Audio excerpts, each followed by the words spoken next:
तो जब भी कोई चीज आपको चोट पहुंचाती है, आपके पास दो विकल्प हैं। आप चोटिल हो सकते हैं या समझदार बन सकते हैं। यह आपकी मर्जी है। जीवन की शुरुआत में ही आपको जितनी चोटें लगती हैं, आपको उतना ही समझदार बन जाना चाहिए। So here we are.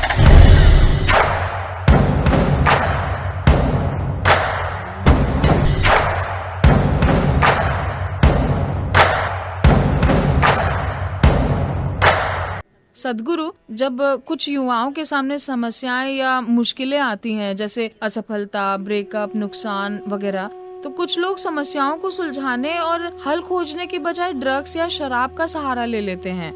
मैं जानना चाहती हूँ कि कोई व्यक्ति अंदर से पूरी तरह टूटने के बाद किस उम्मीद का दामन थामे रह सकता है? Oh, so many broken hearts here who clapping their hands. यहाँ बहुत से टूटे दिल हैं जो तालियां बजा रहे हैं। तो जब कोई पूरी तरह टूटा हुआ हो, वो क्या कर सकता है? सवाल ये है कि क्या आप खुद को पूरी तरह टूटने देना चाहते हैं? ये सवाल है। और कई चीजें जो आपके शुरुआती जीवन में काम नहीं करती, आप देखेंगे कि बाद में ये बहुत बड़ा वरदान साबित होती है। इसे देखने के कई तरीके हैं। उदाहरण के लिए, ये 1941 की बात है।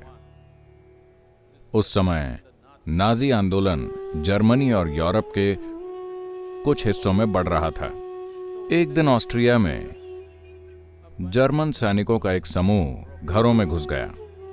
एक अमीर यहूदी परिवार के घर में वो जबरन घुस गए और सभी बड़ों को अपने साथ ले गए। सब कुछ लूट लिया गया और दो बच्चे, 12 साल की लड़की और 8 साल का लड़का, उन्हें पकड़कर एक रेलवे स्टेशन ले जाया गया। यह नवंबर के अंत या दिसंबर का समय था, जब मौसम बहुत ठंडा हो जाता है। उन्हें 3 दिन तक रेलवे स्टेशन में रखा गया क्योंकि ट्रेन नहीं आई। लड़के, छोटे लड़के, यूं ही आपस में फुटबॉल खेलने लगे। वो फुटबॉल खेल रहे थे और अचानक ट्रेन आ गई। ये ट्रेन यात्री ट्रेन नहीं थी, सामान ढोने वाली मालगाड़ी थी। तो जब ट्रेन आई, सिपाहियों ने आकर हर किसी को मालगाड़ी के अंदर डिब्बों में ठूस दिया।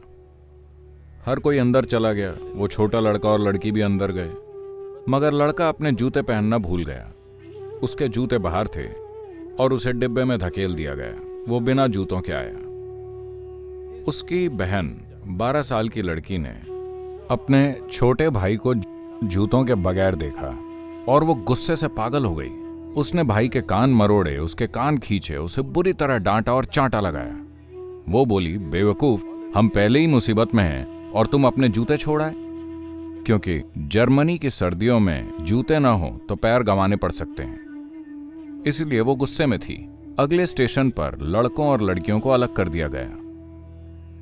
4 साल बाद जब लड़ाई खत्म हुई, वो बंदी शिविर से बाहर आई और उसे पता चला कि उसके परिवार के 17 सदस्य, उसके छोटे भाई समेत, सारे गायब हो चुके थे।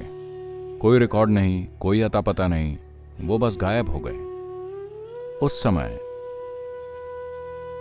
उसे बस एक ही बात सता रही थी, और वो आखिरी शब्द जो उसने अपने भाई से कहे थे। वो अपने भाई से बहुत प्यार करती है, मगर उसने अपने भाई को जो आखिरी शब्द कहे थे, वो इतने बुरे थे कि वो बातें उसके दिमाग में घूमती रहीं और उसे सताती रहीं। मैंने अपने भाई को ये आखिरी शब्द कहे थे और मैं कभी उसे नहीं देख पाऊंगी, वो जा चुका है। So she took a vow.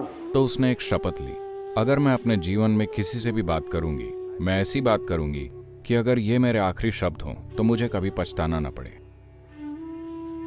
इस एक चीज ने उसके जीवन को बदल कर रख दिया। She went on to United States. वो अमेरिका गई। उसकी 2006 में मृत्यु हुई। उसने बहुत बढ़िया काम किया। उसने एक अस्पताल बनवाया, मेरे ख्याल से शिकागो के पास कहीं। उसने एक बहुत सार्थक जीवन जिया। मैं कह रहा हूं कि चाहे आपको सबसे भयानक परिस्थितियों से क्यों न गुजरना पड़े, आप या तो उस अनुभव का इस्तेमाल एक बेहतर इंसान बनने के लिए कर सकते हैं, या जीवन को अस्त व्यस्त करने के लिए। तो जब भी कोई चीज आपको चोट पहुंचाती है, आपके पास दो विकल्प हैं। आप चोटिल हो सकते हैं या समझदार बन सकते हैं, ये आपकी मर्जी है। जीवन की शुरुआत में ही आपको जितनी चोटें लगती हैं, आपको उतना ही समझदार बन जाना चाहिए। मगर अफसोस कि ज्यादातर लोग चोटिल हो जाते हैं सिर्फ इसलिए क्योंकि उन्हें अपनी ही बुद्धि को अपने खिलाफ पलटने के लिए बस एक बहाना चाहिए, बस। खासकर जब आपके आसपास की दुनिया आपके खिलाफ हो, तो क्या यह बहुत जरूरी नहीं है कि आपकी अपनी बुद्धि आपके साथ हो?